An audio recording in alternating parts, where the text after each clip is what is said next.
Nintendo has always led the way in innovative and exciting ways to play games. Back during the 32-bit era, Nintendo capitalized on the rise of fully 3D polygon games and released breathtaking visuals on games like the DKC games, which at the time was a huge deal. You didn't need any fancy plugins, nor special accessories to get those amazing graphics. You got it all in a single cartridge. Sounds lame by today's standards, I know, but keep in mind, back in the 90s, the internet was just in its infancy as well. You guys remember the days you had to blow on the cartridge several times to make them work? And one tiny bump of the NES or SNES caused the entire game to crash, which was extremely frustrating if you didn't get a chance to save your game. Nintendo has evolved considerably from the NES, SNES, Nintendo 64, GameCube, the Wii U, and now the Nintendo Switch, with of course the plethora of additional handhelds released over the years like the Game Boy Advance SP. The latest Nintendo console conglomerates a handheld tablet-like similar device to the Wii U with the added luxury and power of a home console. Sounds crazy, right? You know what also is crazy? My 25,000 subscriber giveaway is coming up real soon, and I plan to give you guys the choice of winning a free console, whether it be a Nintendo Switch, PS4, or Xbox One. But in order to have a chance to enter and to voice your vote, smash that subscribe button with bell so you won't miss the giveaway announcement where you can vote for the grand prize. Give this video a thumbs up as well for good luck, and without further ado, let's jump straight into the unboxing.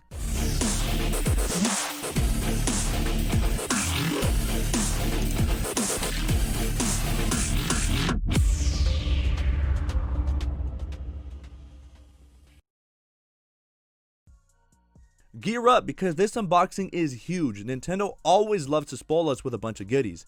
On the front, as you can see, I picked up the all red Switch, but can be picked up in gray, blue and red Joy-Cons, and a variety of other exclusive limited time colors. Nintendo Switch branding accompanies a nice picture of the console itself along with the company mascot, Mario, so you know very well what company you're dealing with. Brand recognition, man. I guarantee you more kids can recognize Mario than Jesus Christ himself. We do also get info on a free carrying case we get along with a $20 credit thrown in for us to use in the Nintendo eShop. Flip the box a bit and you'll see on the top we get Nintendo branding. On the sides we get images of our Nintendo Switch in action.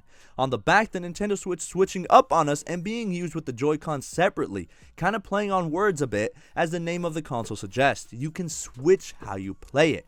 And on the bottom, you get serial numbers and what's included in the box. Funny enough, no box cutter needed here. Just flip the tab and start undressing your sexy new console. Don't be stupid like me and almost unbox your console upside down, and first thing you'll see is both your Joy-Cons, along with your Switch display front and center. We'll set that off to the side for now and see what else we get inside. We get our pair of Joy-Con straps, enabling us to have these around our wrist to avoid potentially getting too hyped while playing and dropping the entire Switch on a hard surface. Our free carrying case with Switch branding and an image of Mario contrasting against the already energetic red of the case. Keep digging and you'll find our code for $20 to use at the Nintendo eShop with instructions on how to redeem. Product and warranty information guide found beneath that, and this thingamajig here is the Joy-Con grip, which is not the same as the not included charging grip. We keep going and we find an HDMI cable, our AC adapter, and other Joy-Con strap, and finally the Nintendo Switch dock that holds your Switch display. Which, speaking of, we go back and take our Joy-Cons out of the plastic to reveal our bright red controllers, as well as the beautiful glass display where you will spend endless hours playing. Attaching the Joy-Cons is super easy. Simply notice that the Joy-Cons basically hook onto the sides. Slide them in and you're ready to rock and roll. To remove them, press the button on the back while simultaneously pulling, and there you have it. So first off, for all my video game newbies, the Nintendo Switch is truly unique, really unlike your traditional gaming console. The legendary gaming company that is Nintendo built a lot of hype around its new console, and initially was almost impossible to find in stock. Word on the street is, at my local GameStop back when it released back in March of 2017, someone's grandma fought with some nerdy kid over the Switch, swung, threw a heavy left like my boy McGregor, and knocked the kid out. Yeah, that grandma is the GOAT, not gonna lie. That's how real the hype is. While they are readily available now, it just goes to show how Nintendo is during product launches, and I feel they purposely do this to generate even more hype over their products. I mean, the demand is clearly there. Anyway, behold, the Nintendo Switch. This is what it looks like up close and personal. On the left, we have the new controller called the Joy-Cons. The outer portions of the Joy-Con when attached to the display, normally the different colored part depending on what color you choose, detaches so you can play with the Joy-Cons while having an optional Pro controller sold for $70, but can be commonly found on sale, and I'd highly recommend it for those who game hard and long. That's what she said. On the right, we see the Nintendo Switch logo as well as special Switch branding with that tablet-like screen chilling inside the way a baby kangaroo kicks it in its mom's pouch. But now, the craziness doesn't end there. Let's say your girl just told you her roommates are gone and she's home alone, but you also trying to kick butt in Super Smash and you really aren't trying to let these dudes think you're a chump.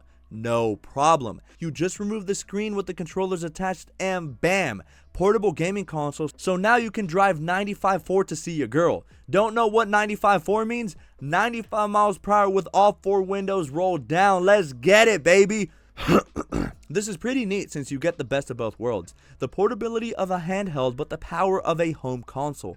But wait, there's more. You can extend the kickstand on the rear of the unit and set it down on a flat surface, and then detach the 2 controllers, plug in some of your favorite headphones if you must, and game to your heart's content that way. So many options, it's truly intuitive and doesn't feel gimmicky at all. Like all forms of playing are actually useful in their corresponding use case scenarios.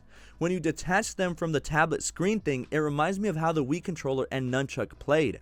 Some games even allow you to use the detachable controllers for multiplayer action on fun competitive games like Mario Kart.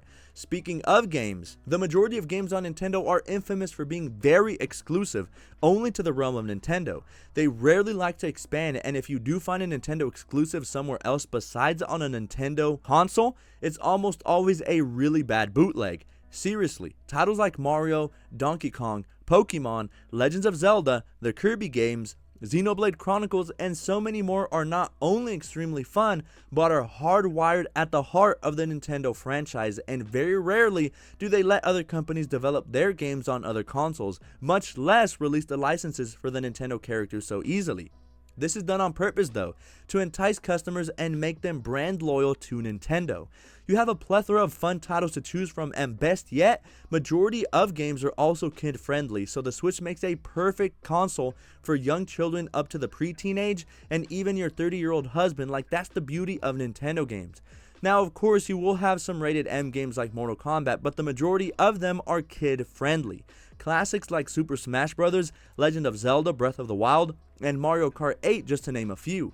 But instead of coming on discs like the Wii and Wii U, they instead come in a small SD card-like cartridge, being even smaller than 3DS games, which are definitely more efficient and a faster way of storing data, but just do be careful because now they are also easier to lose, or for your 2-year-old to put in their mouth.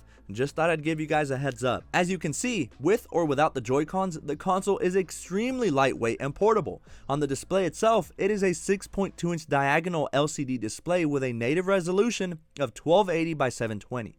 The Switch measures in at about 9.4 inches in width, 0.5 inches in depth, and 4 inches in height, with a weight of just only 10.48 ounces.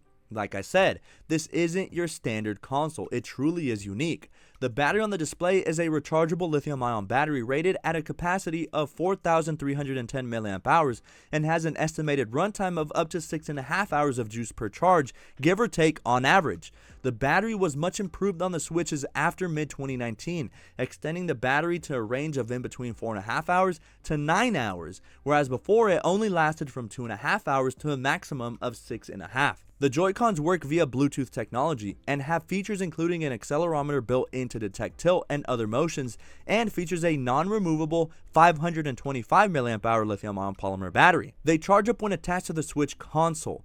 The card reader found on the console supports micro SD memory cards to store photos, saved games, and other content. And finally, sorry to bore you guys with the nerdy technical specifications, but it's all part of the job. It has an NVIDIA custom Tegra processor which gets the job done, I guess, but never compare this to the likes of the mighty PS4 Pro or Xbox One X in terms of power.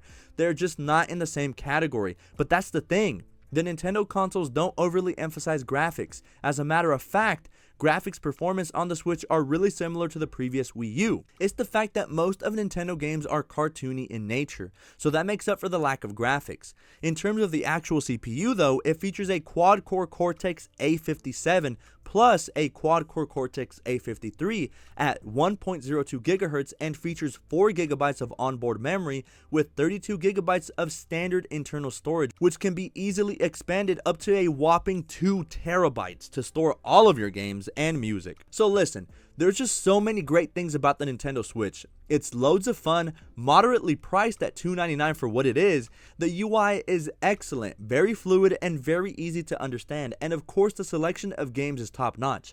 What's not to like about it? Well, other reviewers have said there are minor quirks with the Switch. For one, there isn't an accessory out of the box that allows you to charge your Joy-Cons, which yes, is a major blow. You can only charge them on the console itself without the extra accessory.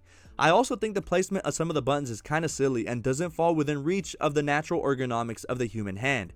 I mean, like, why are the analog sticks in 2 different locations? Like, the left stick is high on the controller, whereas the right one is towards the center. Like, what the crap, Nintendo? Again, ultra nitpicky, I know, but it just bothers me, man. It's asymmetrical, kinda like my face.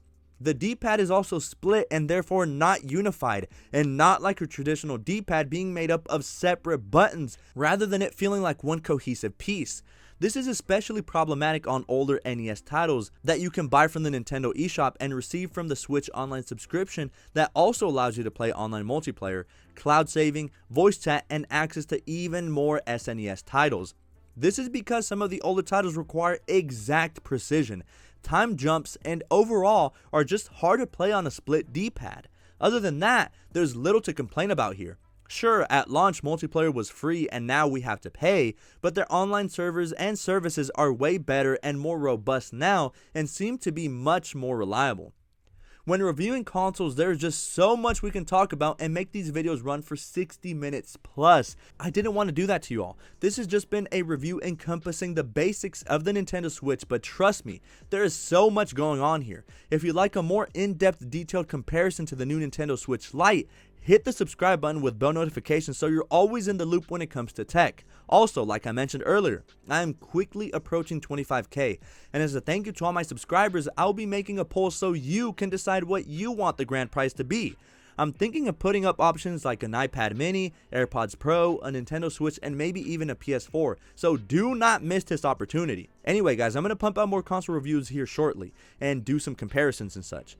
The Nintendo Switch is crazy fun and makes for a well-rounded system that lacks in graphics and CPU performance, but honestly, doesn't need all of that as the character artwork fits well into the world of Nintendo. It's crazy fun, it's intuitive, very unique, and an overall great bang for your buck.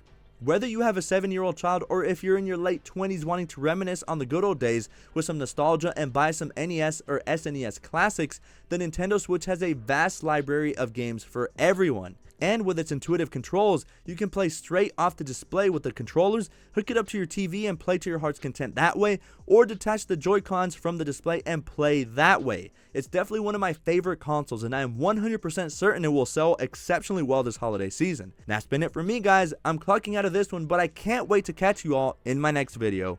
Peace!